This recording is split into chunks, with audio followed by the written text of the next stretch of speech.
Doing inner work is one of the most tough things we can face when we are on a spiritual path of self-knowledge. So here I want to share why I see this to be the case and what is the paradoxical part of this tough, difficult part of letting go of all those things that do not serve us anymore. So I recently posted in my community about this courage that everybody needs to have when they go, especially through the direct path, which is a way of cutting through all the comfortable things that are given to the mind so it can deal with reality softly and gently, and we just cut through the ego, we cut through the nonsense of the mind to convince itself to continue to behave in such a way that is not congruent anymore with what we want. And it is really tough. It is discouraging sometimes, but that's where the paradoxical part is, because what we want is something that is totally opposite of what we're feeling, and we know that it's going to give it to us. So I want to explain these points that are just so obvious to us, and yet they're so scary. And the question is, why are they so scary? So let's go one by one. The first one, this direct path method of inquiring into the self and knowing who you are, it's going to challenge you really, really tough, is to let go of all your beliefs. You see, this is the hallmark of the uncomfortable feeling that we have when we are on a path of truth, because belief does not equal truth. So we have to let go of all beliefs. All beliefs. It doesn't matter if those beliefs are right. We are one. The universe is beautiful. Everything is blissful. We have to let go of all of them. Because as long as we give the mind a certainty of something, it'll grasp onto it, and anything that challenges it will feel kind of uncomfortable. So we have to corroborate this in a different way, not as a sort of concept or an idea or something that deeply resonates with us. Because you see, what happens is that when we receive information that is consonant with our true self, then that does ring. That's what we say resonates. There is a sort of vibration of the knowledge or the information, and our being resonates with that because it says yes. But we haven't seen it yet directly enough to stop referring to that belief. So we want to move from belief to knowledge. Knowing is so much more, it's not even much more, it is the right way of knowledge, not belief. Belief is not knowledge. So that's the first thing. Why is it scary? Because we feel that we depend on beliefs to behave in certain ways or to be comfortable and so on. So we have to shatter all beliefs, and if they are true, they will assemble again in a way that is congruent with just your experience. Now, the other thing that is going to challenge you is that you most likely have many beliefs of the outer world that are negative, that the world is bad, that the world is crumbling apart, or the world did this to me, my family, my parents, my siblings, my uncles, and everybody, my teacher, my boss, etc. So we have many of these subconscious stories that are playing in our minds to make us feel guilty, ashamed, victim, so on. So all of this needs to be challenged, because that's not the world that we want to see, isn't it? And yet they are there. It's a very uncomfortable thing. Why? Because these beliefs makes us feel safe, makes us feel in a little bubble where we can be maybe embraced and comforted by something, some story that we play. So we have to let go of these beliefs. They're not serving us, you can see. Likewise, we have to confront the inner ones that we have about ourselves. So now we're going to confront all those things in ourselves, all those stories that are not talking about the external world, but about ourselves. And these are a little bit more subtle because they are a narrative that keeps defining us and keeps by default telling us how to behave, how to feel, and how to react to certain situations and people. So this is the inner work of your own world, your inner world, not the outer world this time, even though the outer world is a reflection of your inner world. But now you begin to see all those things that are creating the world through the lens of the mind, through your own mind. And now we need to confront all of this. Now, I don't have to say how uncomfortable that is, because now we're dealing with the false identity that we have created of ourselves. And, well, now we need to see it and understand that that's not true. None of what it says there, unworthiness and lack of this and anything that just comes up, it's not true. It doesn't resonate. How do you know that it's not you and that it doesn't resonate? Because just as we hear information that is oneness, beauty, love, and everything that is said about reality, Sat Chitananda, this blissful experience, that resonates with us. Well, on the other side, being insecure, being unworthy, being all these negative things, our body just feels, no, this is not it. Like, this is this is not describing me. So we know that it's not true.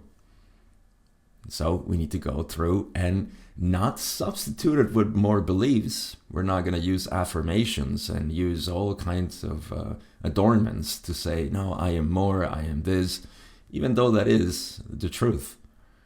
We have to see it for ourselves. We have to really see it. And the way to see it is to watch even closer the narratives of the negative mind, to embrace them completely, to see its falsehood.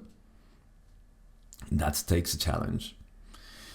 The next thing, which is probably one of the most obvious one, but yet one of the most difficult, that for some reason we can do, and I'll get to why this is paradoxical at the end, is around discernment. Not only do you have to use your own discernment now, you have to use your own discernment to figure out what it is that is consonant with you or not, but you also have to trust it. And this is where the word faith comes in. You have to trust yourself. You have to trust your own discernment. And again, it can be challenging because all of our lives, we have depended on somebody else to teach us, to tell us, to guide us, to give us instruction. And we don't need that anymore. We're working with truth. That doesn't mean that we don't let people help us. We don't engage in people. We don't rely on them is the thing. You see, you can always be surrounded by people who are helping you and nourishing you, and you should actually. But relying upon them, that's the mistake. You no longer want that. So, in this case, is discernment and trust. The last thing is that even if you have gotten to this point by studying certain materials, by following a specific tradition or a teaching, at some point, just like you're not pushing away people, you let them help you, but don't rely on them. In the same way, you can still maintain everything that you have studied, and it's not like you will maintain because it's still there, but you won't rely on them to do this work. Rather, you would use direct experience. In other words, if this is true, if what the teaching saying is true, then you should see it through direct experience. If you don't see it, then that's creating still a sort of playfulness concept for the mind, a belief system. And we don't want that. Why? Because from the beginning we said no more beliefs, just knowledge. And the truth is not believed. The truth is known. We can only know truth. We cannot believe in truth. And so where is the ultimate truth? Right now. Right here.